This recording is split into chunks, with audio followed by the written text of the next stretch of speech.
'Cause I've been everywhere, man. I've been everywhere, man. Across the deserts bare, man. I've breathed the mountain air, man. I've travelled, I've had my share, man. I've been everywhere.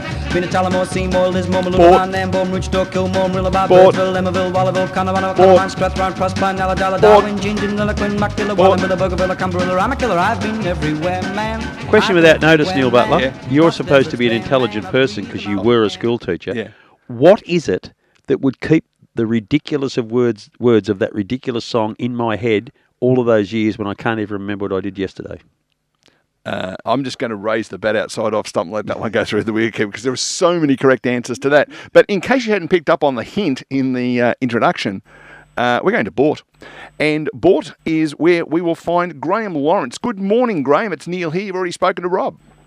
Yeah, how you going, Neil? Going all right, thanks, mate. Now, you and I have got a little bit of a battle on our hands here because I was a Charlton boy, you're a Boort boy.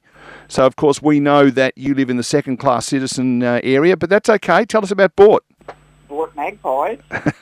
Oh, give me a break. The Charlton Navies, come on. Boort Magpies all the way.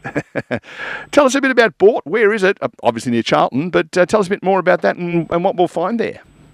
You'd say Boort, if you draw a line between Bendigo and Swan Hill, we're sort of halfway between the two of them. And then the same distance west of Echuca. So Boort, we're on the edge of the Mallee and the edge of the west side of the irrigation system, sort of that thing. Boort is where they tell me the Aboriginal name for Boort is Smoke from the Hill. There you go. There's a hill on it in the town, but also Little Lake Boort, which is a very popular summer retreat for people skiing. And it's sort of in the cropping and irrigation area, basically. And importantly, part of the North Central Football League. Yes. That's all that really matters in that part of the world. You sound like you're very passionate about your Boort Magpies. How is the club holding up in a time where regional footy clubs are really under the pumper? I honestly couldn't tell you because my son left playing football there quite some time ago, and our two kids, April and Mark, played hockey there as well. So since they've left home, I would not have a clue on that. You don't get out much, Graeme? No, my wife keeps me here on the farm. Oh, come on, you've got to get out and about.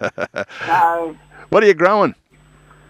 We grow wheat, canola, faba beans, processing tomatoes, corn. That's something a bit. Let's focus on the different things because everyone grows wheat, canola, barley and faba beans, but tomatoes and corn, now they are completely different to the norm. How are you set up with them? They're basically grown under subsurface drip irrigation. So this used to be a very big tomato growing area probably 30, 40 years ago. A lot of guys, and back them days there were like 5 to 7 processors of tomatoes. Now there's only 2 processors, basically Kagome at Echuca and SBC at Shepparton. So do you grow cherries or Romas or something? What about those purple ones? Did you have a crack at them? No, we basically grow Roma type for processing, so they've got to be a tougher skin variety. So they'd be grown for paste and dice. So basically if you bought, or if you actually went to a Domino's restaurant, you'd be eating tomato paste that's produced at Boort. Produced at Echuca. Grown at Boort, produced at Echuca. How many acres or hectares of tomatoes have you got? I'm the smallest grower in the industry. I'm only 25 hectares. That's a lot. It is when you've got a hand weed. It is, yes. But we'll produce around 3,500 tonnes.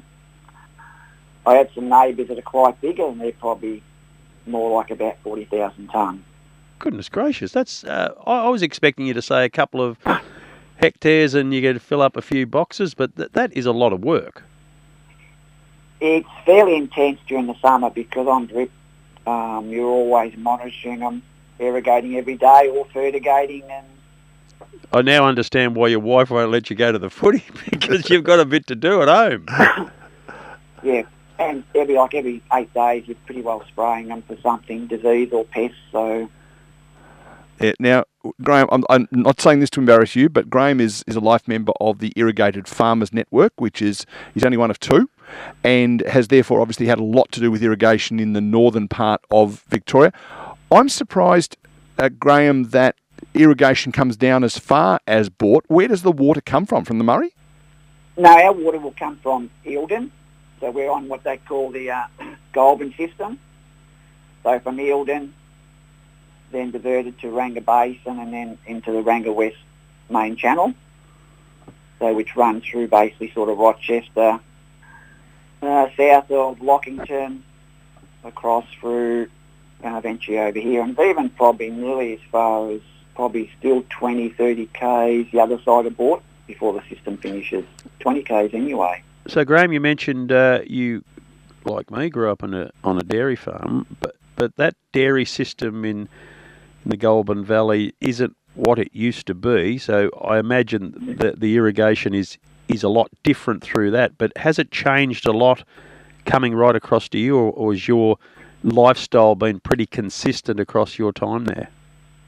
Well, I've only been here 20 years, and this area wouldn't have changed a lot other than for probably 30, 40 years ago, sort of south-west of Boort. There's a large olive grove, Boundary Bend olives, a big plantation there of olives. But otherwise, basically this area would be still mainly irrigated winter cropping and pasture for livestock, such as sheep.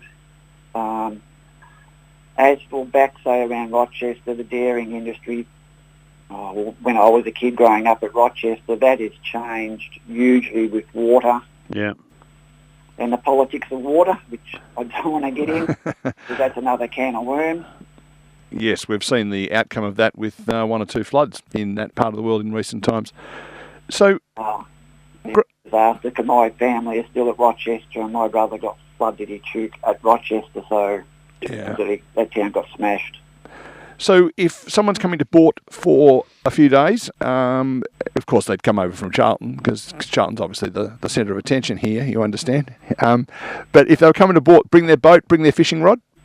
Oh yeah, definitely. It's amazing, the Boort Caravan Park, how many locals actually would finish harvest and go stay at the caravan park and one water ski.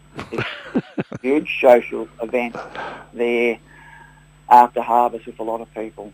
So even people from Echuca, I know people from Echuca will come over and stay at the caravan park and water ski or travel around the area. So yeah. The little Lake Boort is a haven during the summer for water skiing.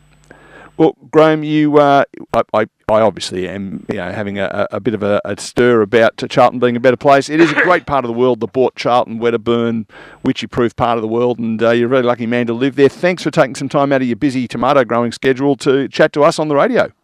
No worries, Neil. You're quite welcome. Thanks, mate. Graeme. I really enjoyed that chat. Like-minded folk as we are. Best wishes to you.